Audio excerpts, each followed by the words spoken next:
예레미야 1장 6절에서 10절까지 말씀 묵상하겠습니다.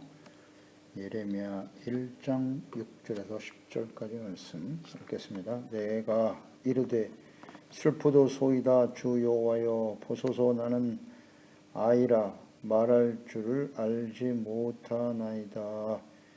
여호와께서 내게 이르시되 너는 아이라 하지 말고 내가 너를 누구에게 보내든지 너는 가며 내가 네게 무엇을 명령하든지 너는 말할지어다.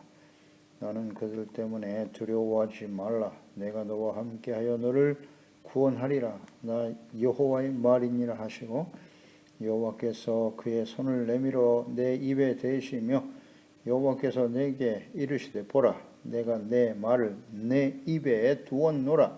보라 내가 오늘 너를 여러 나라와 여러 왕국 위에 세워 네가 그것들을 뽑고 파괴하며 파멸하고 넘어뜨리며 건설하고 심게 하였느니라 하시니라. 아멘. 부르심을 받은 자의 태도와 사명. 하나님께서 모태에서부터 그를 아시고 택하셔서 제사장의 아들로 태어나 거룩하게 구별되어진 예레미야. 하나님의 말씀이 그에게 임했습니다. 하나님과 말씀을 버리고 멸망의 길을 달려가는 이스라엘, 하나님의 언약의 백성들이 하나님과 그 말씀을 버렸습니다. 왕이신 하나님의 다스림을 거부하고 우상 숭배에 빠져 돌이키지 못하고 멸망의 길을 향해 달려가고 있었습니다. 그들에게 이제 마지막이죠. 예레미야 선지자, 마지막 선지자예요.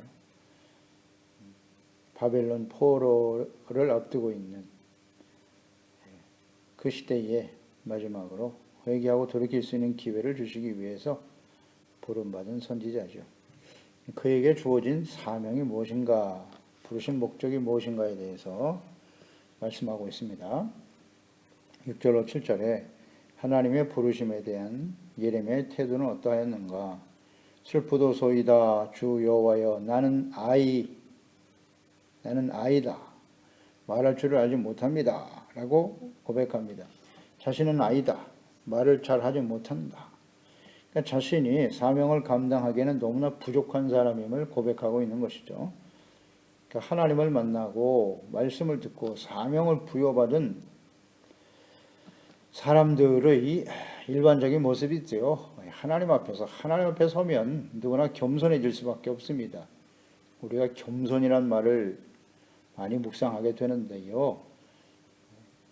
하나님을 만난 사람의 공통적인 자세와 특성이 뭐다? 겸손입니다. 하나님을 만나야만 우리는 겸손해져요. 하나님 앞에서 자신을 발견하는 것이 겸손이라고 했습니다. 그러면 하나님 앞에 서니까 당연히 이런 고백을 할 수밖에 없습니다. 나는 아이라. 하나님께서 어린 예레미야를 선택하셨단 말이죠. 웅변에 뛰어나 사람들을 설득시킬 수 있는 능력과 영향력이 없는 아이의 말을 누가 들어주겠는가 하는 생각입니다. 여기서 아이라고 하는 것은 젊은 청년일 텐데요. 이들의 말을 누가 들어줄 것인가? 들어줄 것인가? 그러니까 이 아이를 선택하신 하나님, 아직 젊고 어린 아이를 선택하신 하나님이시란 말이죠. 이 아이였을 때 하나님은 그들을 부르셔서 사용하시는 경우가 성경에 많지요. 요셉, 어린 나이에 부름받아서 고난과 연단의 과정을 거쳐서 하나님의 사명을 감당하게 되었고요. 사무엘도 마찬가지죠. 어릴 때 성전에서 하나님을 섬기다가 하나님의 음성을 듣고 사사로서, 제사장으로서, 선지자로서 사명을 감당했었고, 다윗도 어린 나이에 기름 부음을 받았습니다. 그리고 솔로몬, 그의 아들 솔로몬도 역시 어린 나이에 왕위를 계승하게 되었죠. 왕상 3장 5절 이하에 기브온에서 밤에 여호와께서 솔로몬의 꿈에 나타나시니라. 하나님이 이르시되 내가 네게 무엇을 줄꼬 너는 구하라. 어린 나이에 왕이 된 솔로몬은 하나님 앞에 일천 번제를 드리면서 기도와 예배를 드렸습니다. 제사를 드렸죠. 그때 이제 하나님이 밤에 꿈속에 나타나셔서 내가 원하는 게 뭐냐? 내가 구하는 것을 주겠다라고 말했죠. 그때에 내 하나님 여호와여 주께서 종으로 종의 아버지 다윗을 대신하여 왕이 되게 하셨사오나 종은 작은 아이라 출입할 줄을 알지 못하고 그랬어요. 자기 자신이 작은 아이이기 때문에 무엇을 어떻게 해야 할지 모르겠다는 거예요.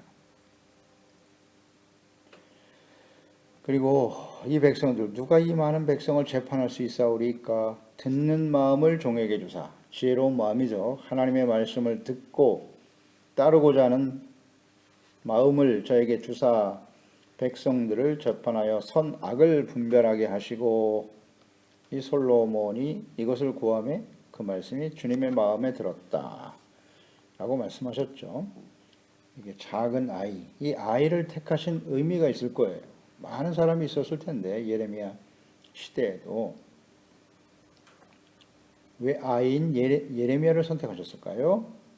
또 많은 역사 속에도 왜 하나님은 아이들을 택하셔서 사용하셨을까요? 이 아이란 일단 겸손한 사람이죠. 겸손. 이렇게 자신이 아무것도 할 수 없는 연약한 상태라는 사실을 인정하고 고백할 수 있는 사람. 겸손한 사람이에요. 하나님께서는 겸손한 자에게 은혜를 주시는 겁니다. 예레미야처럼 선지자가 되고 하나님을 만나고 부름을 받고 이것이 다 하나님의 주권적인 은혜로 일어나는 일입니다. 은혜입니다. 우리가 구원받는 것도 은혜라고 했습니다. 창세전에 예정하시고 하나님의 때에 우리를 택하여 부르셔서 부르신 자를 의롭다고 하시고 또 그들을 영화롭게 하셨다. 하나님의 자녀가 되는 예수님의 제자로서 빛과 소금으로 이 어둡고 배역한 세대를 살아가게 하시더라. 이게 다 은혜의 역사인데 이 은혜에 참여하려면 어떻게 해야 되나? 한 가지 조건이 있는데 그게 바로 겸손이죠. 겸손한 자에게 은혜가 주어지는 거예요. 우리는 아담과 하와의 후손으로 태어난 모든 사람들은 다 교만해요. 교만은 철저하게 자기중심이에요. 자기가 얼마나 심각한 죄인인가 이해하지 못합니다. 깨닫지 못해요. 인정하지도 않습니다. 이런 게 교만이에요. 그런데 하나님 앞에 딱 서게 되면 겸손해지는 거죠. 겸손이란 자신의 죄를 깨닫고 인정하고 돌이키는 거예요. 그래서 구원에 이를 수 있는 구원은 은혜로 주어지는 것이지만 이 구원의 은혜에 참여하기 위해서 필요한 게 뭐다? 어떻게 구원받는다고요? 회개와 믿음입니다. 회개가 겸손이에요. 하나님과 그 말씀 앞에서 드러난 자신의 죄악 때문에 슬퍼하고 마음 아파하고 그것을 인정하고 고백하는 것이 겸손이죠. 그리고 예수님이 십자가를 통해서 이뤄놓으신 구원의 복음의 말씀을 믿고 따르는 거죠. 구원은 겸손한 자에게 주시는 은혜입니다. 하나님 앞에 서면 누구나 겸손해질 수밖에 없다. 우리가 구원에 이른다라고 하는 것은 하나님과 그 말씀 앞에 자기 자신이 서는 거예요. 말씀을 통해서 하나님 앞에 서게 되는 겁니다. 그러니까 겸손해지죠. 그냥 종교 생활하고 교회 출석하고 이런 것을 통해서 교인으로 등록하고 그래서 내가 구원받는 것이 아니고요. 인격적으로 살아계신 하나님 말씀이죠. 하나님 말씀 앞에 서는 거예요. 자신이 얼마나 심각한 죄인인가를 깨닫고 애통하며 눈물을 흘리는 사람이 복이 있는 거죠.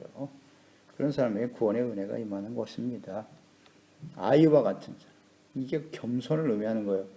마태복음 18장 3절로 4절에서 이르시되 예수께서 말씀하셨죠. 너희에게 이르노니 너희가 돌이켜 어린아이들과 같이 되지 아니하면 결단코 천국에 들어가지 못한다. 어린아이와 같이 되지 아니하면 못 들어간다는 거. 어린아이와 같이 되라는 건 무엇입니까? 겸손이죠. 겸손. 겸손의 의미 아닙니까? 심령이 가난한 자는 복이 있나니 천국이 저희 것임이라. 심령이 가난한 사람, 겸손한 사람. 그러므로 누구든지 이 어린아이와 같이 자기를 낮추는 사람이 천국에서 큰 자니라. 보세요. 어린아이와 같이 된다니 무슨 뜻이라고요? 자기를 낮추는 사람. 이렇게 예수님께서 풀어서 설명하셨지 않습니까? 자기를 낮춘 사람 어떤 사람? 겸손한 사람. 그러니까 어린아이와 같다라고 하는 것은 나이가 어린아이들만 들어간다는 뜻이 아니잖아요. 자기를 낮추고 겸손한 사람, 그 사람들이 천국에 들어간다. 아멘. 교만한 사람은 천국에 못 갑니다. 겸손은 무엇입니까? 간단하잖아요. 하나님과 말씀 앞에 드러난 자신의 죄를 깨닫고 회개하고 돌이키는 거죠. 제가 잘못했습니다. 이게 겸손이에요. 누가복음 10장 21절에 보면 그때 예수께서 성령으로 기뻐하시며 예수님이 하신 말씀이에요. 이르시되 천재 주제이신 아버지여 이것을 지혜롭고 슬기 있는 자들에게 숨기시고 어린아이들에게 나타내심을 감사하나이다. 천국 복음에 대한 하나님의 말씀이죠. 구원의 은혜입니다. 지혜롭고 슬기 있는 자들에게 숨기셨다. 이런 게 교만한 사람들이군요. 스스로 지혜 있다 하고 스스로 의롭다고 여기고 그런 사람들에게는 숨겨졌다는 거예요. 그러나 어린아이들에게 나타내심을 감사하나이다. 옳소이다. 이렇게 된 것이 아버지의 뜻이니이다. 여기서 어린아이는 어떤 의미라고요? 자기를 낮추는 사람, 겸손한 사람에게 구원의 이 복음의 은혜가 임하게 되는 것입니다. 예수께서 하신 말씀이에요. 어린아이. 그래서 하나님께서는 이 아이를 선택하시는 거예요. 겸손한 사람을 택하셨다는 겁니다. 말할 줄을 알지 못하나이다. 말을 잘해서 사람들을 설득시킬 수 있는 능력이 없는 상태의 예레미야. 아이의 말을 누가 들어주겠습니까? 이 상태. 말을 할 줄 모른다. 나는 그런 능력이 없다는 거예요. 나이도 어리지만 하나님의 말씀을 전하고 증거할 수 있는, 사람들을 설득시킬 수 있는 그런 능력이, 언변이 나에게는 없다는 겁니다. 이것 때문에 슬프다. 슬프도 소이다. 이 사역을 감당하기에는 제가 너무나 부족하여 이것을 고백하고 있는 것이죠. 출애굽기 3장과 4장에도 보면 모세가 부름받는 장면이 나오죠. 애굽에 가서 내 백성을 구원하라고. 1절에 모세가 대답하여 이르되 그러나 그들이 나를 믿지 아니하며 내 말을 듣지 아니하고 이르기를 여호와께서 내게 나타나지 아니하셨다 하리이다. 모세가 10절에 모세가 여호와께 이르되 오 주여 나는 본래 말을 잘 하지 못하는 자니이다. 주께서 주의 종에게 명령하신 후에도 역시 그러하니 나는 입이 뻣뻣하고 혀가 둔한 자니이다. 40년 동안 미디안 광야에서 양을 몰던 모세, 그는 애굽의 왕궁에서 태어나 자랐습니다. 애굽 말에 능하고 영향력도 있었고, 그런데 40년이 지난 80세의 나이에는 그동안에 말도 다 잊어버리고 이제 사람들을 설득시킬 수 있는 그런 언변이나 능력이 자신에게 없다는 고백이죠. 하나님께서는 이처럼 능력이 뛰어난 사람이 아니라 겸손하고 오직 하나님만을 믿고 의지하며 순종하는 사람을 원하신다. 그들을 사용하신다. 자신의 능력을 과시하고 자랑하고 교만한 사람 절대로 하나님 앞에 쓰임받을 수 없음. 이걸 하나님이 정말 싫어하세요. 교만하고 자기의 능력을 앞세우는 사람, 자랑하고. 그래서 우리는 예수 믿고 구원받은 것도 은혜로, 겸손한 자에게 주시는 은혜로 시작된 것이니 우리가 인생을 마감하는 그날까지 이 겸손을 어떻게 지켜갈 것이냐, 이것이 관건입니다. 근데 사람들은 어때요? 좀 많이 알고 교회 안에서 무슨 직분이 높아지고 신앙의 연륜이 쌓이고 사람들로부터 무슨 칭송을 받고 성공하고 말이에요. 그러면 어떻게 된다? 100% 교만해진다. 교만해집니다. 가면 갈수록 교만해지는 거예요. 신앙의 연륜이 쌓일수록. 그래서 어떻게 우리는 그 교만을 내려놓고 하나님 앞에서 겸손함을 지켜갈 수 있을까? 심령이 가난한 자가 복이 있는 것입니다. 아이와 같이 자신을 낮출 줄 아는 사람, 그 사람이 복이다. 천국에서 그런 사람이 크다고 하셨는데, 시작은 겸손하게 했으나 솔로몬처럼 인생을 마감하는 사람들이 얼마나 많은지, 오늘 우리는 그런 자리에 있지 않은지 묵상해 봐야 합니다. 100% 교만해집니다. 예외가 없습니다. 성경이 그것을 우리에게 증거하고 있어요.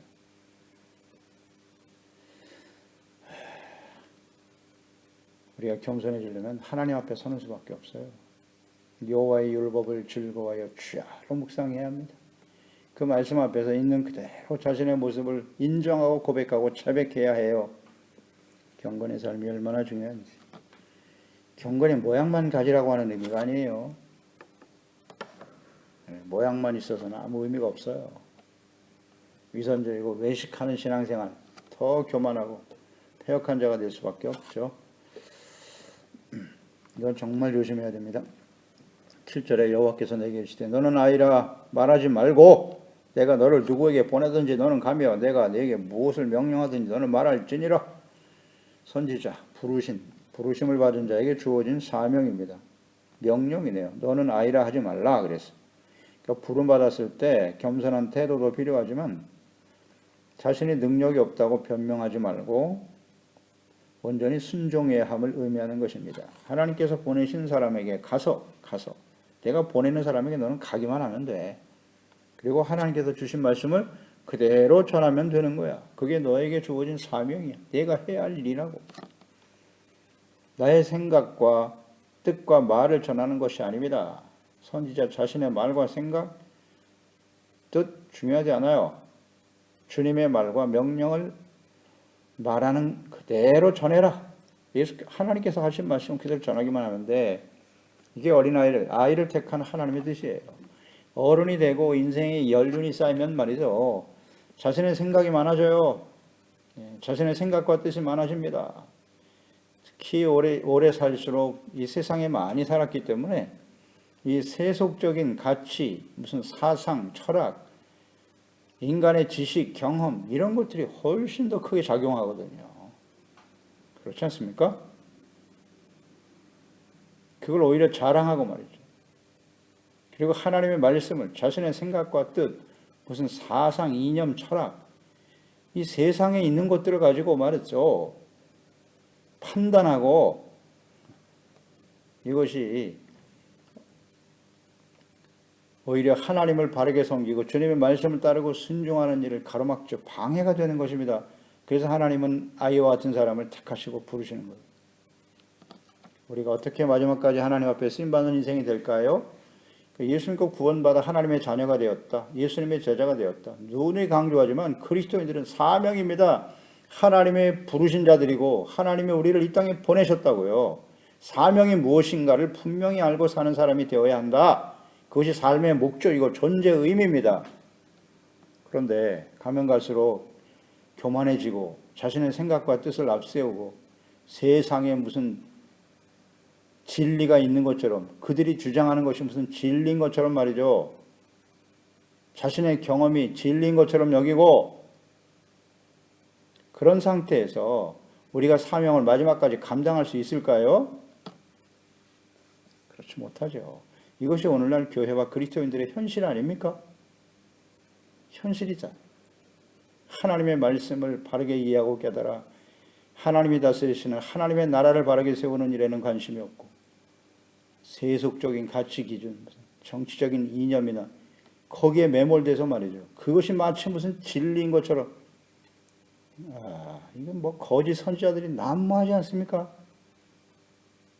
그걸 분별하지 못해요. 하나님의 말씀보다 자신의 가치 기준, 무슨 철학, 사상 안타까운 일이죠.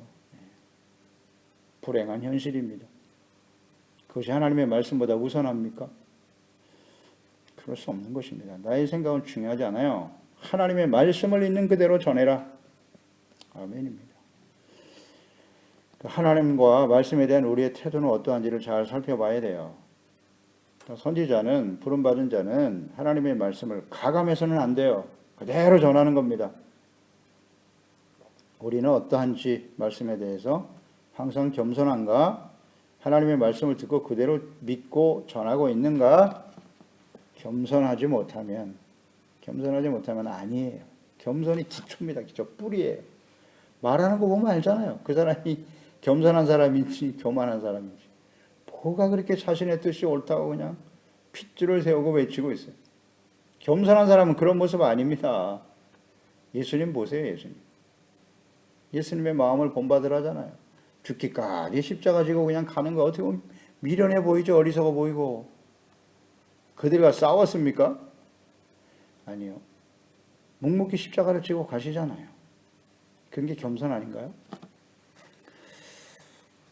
물론 잘못을 지적하기도 하죠. 바리새인들의 그 외식하는 신앙에 대해서 분명히 책망하고 권면하셨습니다만, 권면할 때도 겸손한 자세로 하라고 했어요. 온유한 태도로 하라. 형제들 가운데 혹시 잘못한 일을 보게 되거든 너는 온유한 심령으로 그들을 대하라.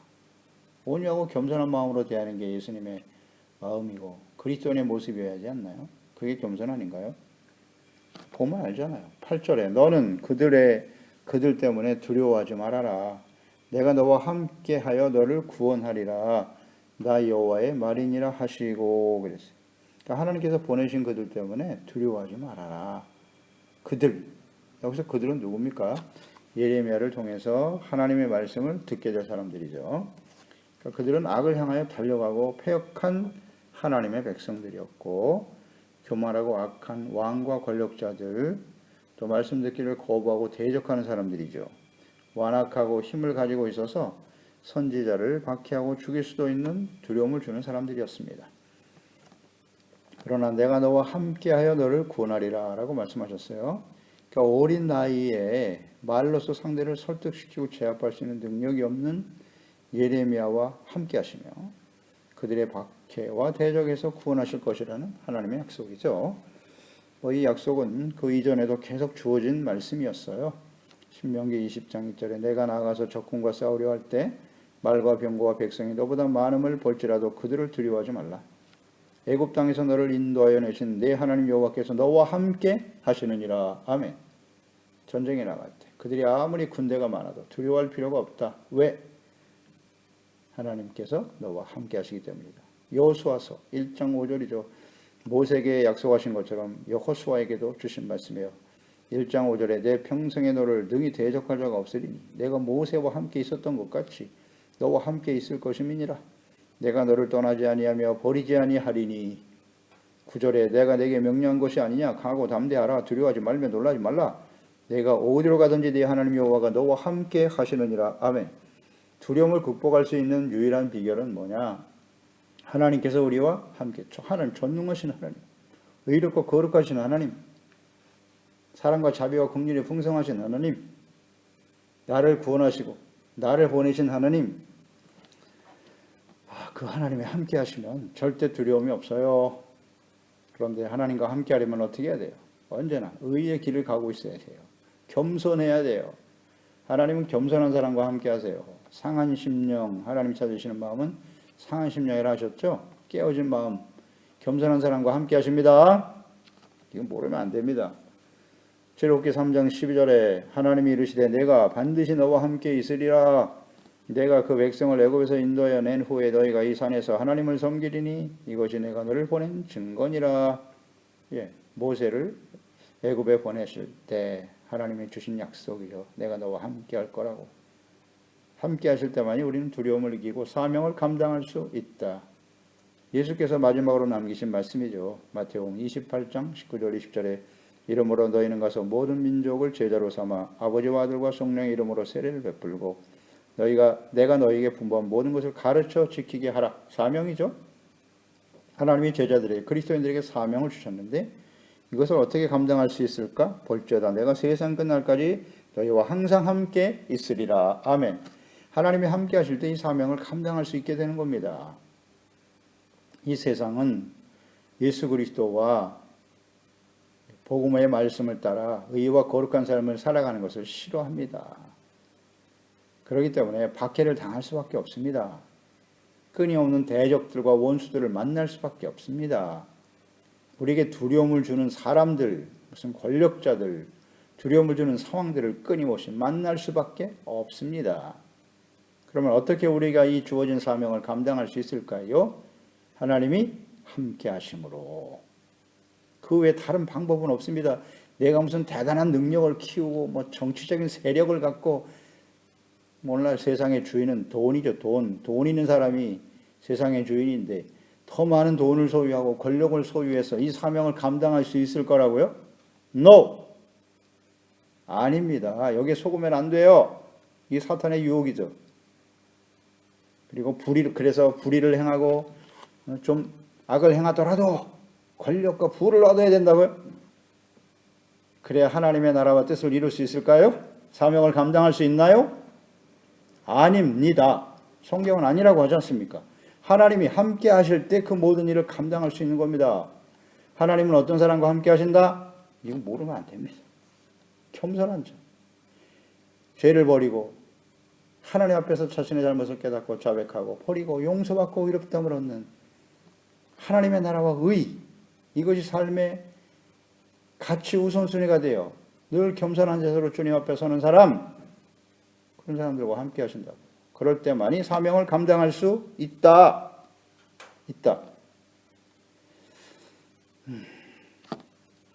하나님의 부르심, 사명, 겸손, 믿음, 순종이죠. 그럴 때 하나님이 함께 하시잖아요.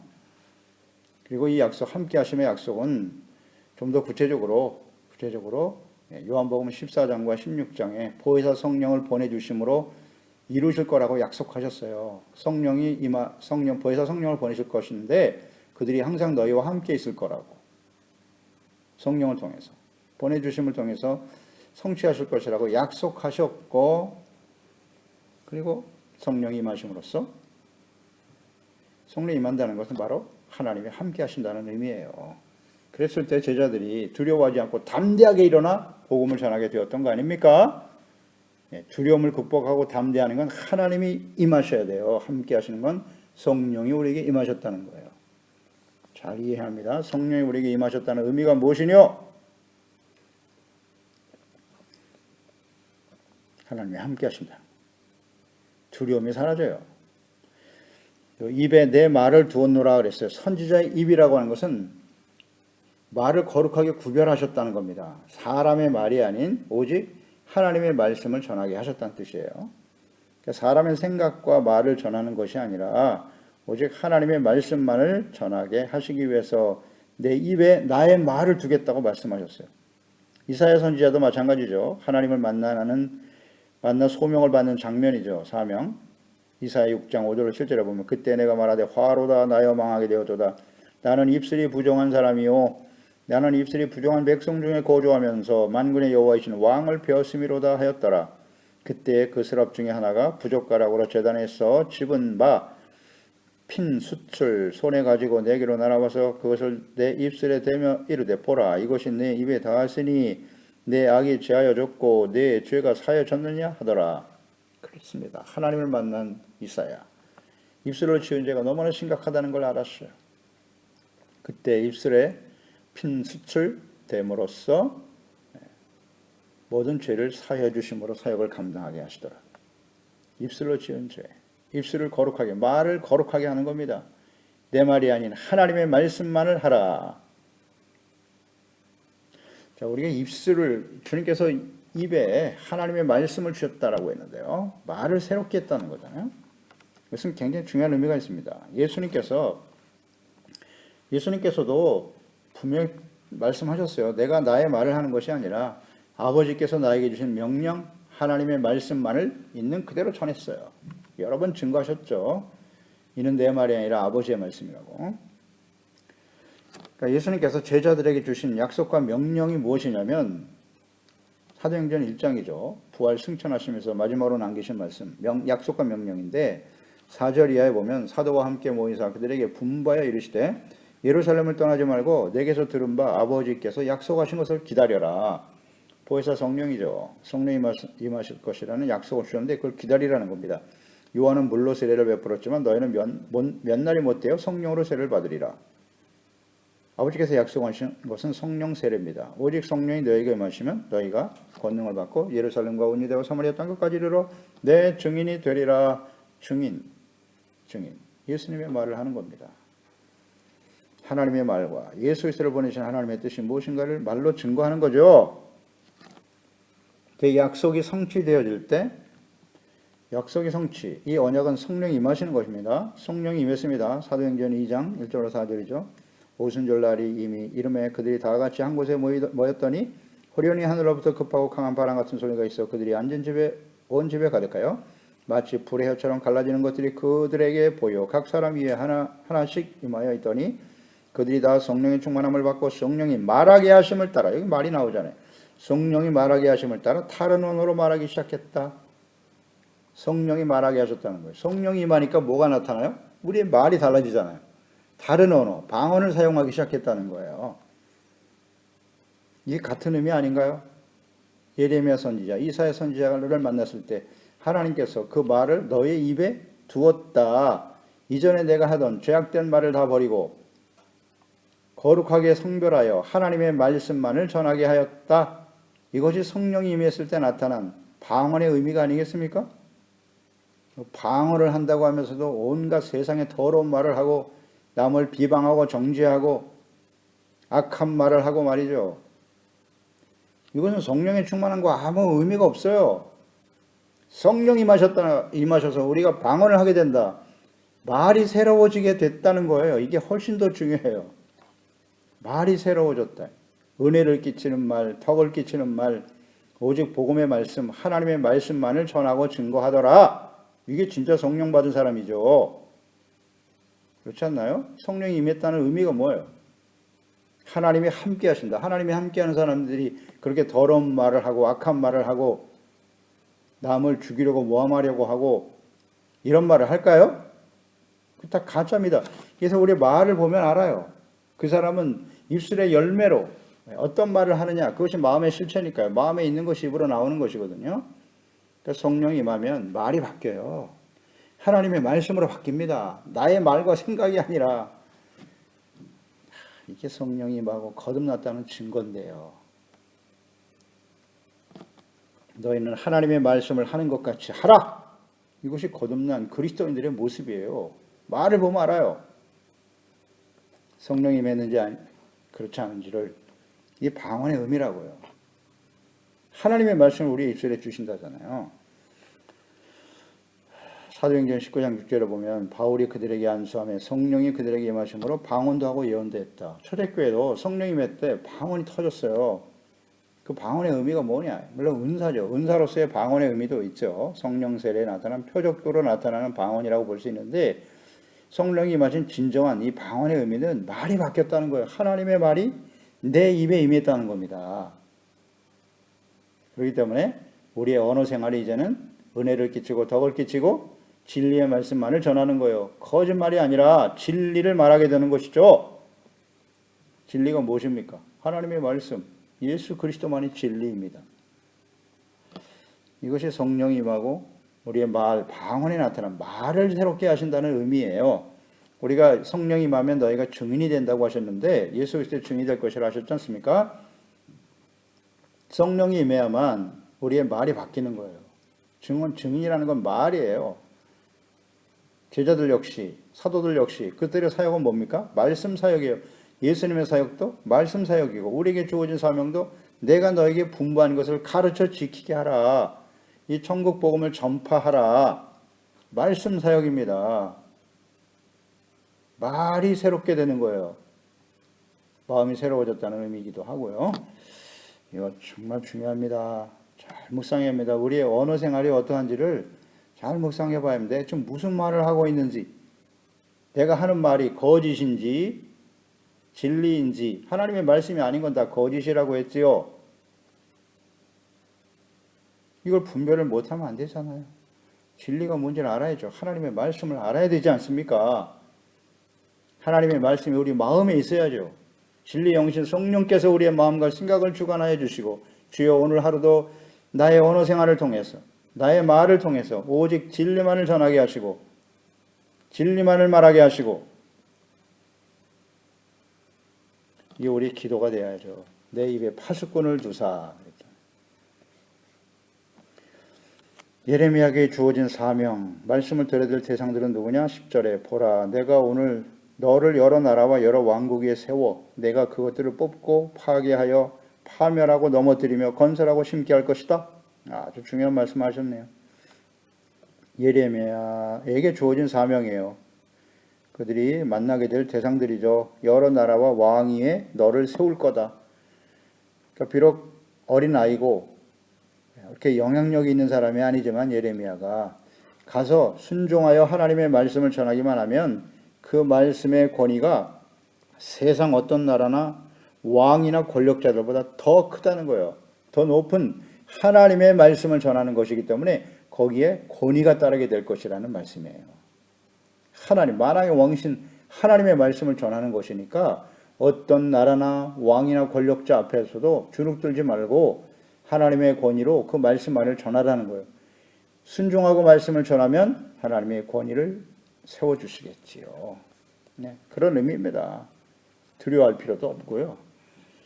그래서 예언의 성격은 나라와 권세자들을 뽑고 파괴하고 파멸할 것이다. 그 말씀을 듣고 순종하면서 하는 것이고 불순종하게 되어질 때 파멸하게 된다는 거예요. 파괴하고 그 일을 하시는 분이 누구다? 하나님이시다.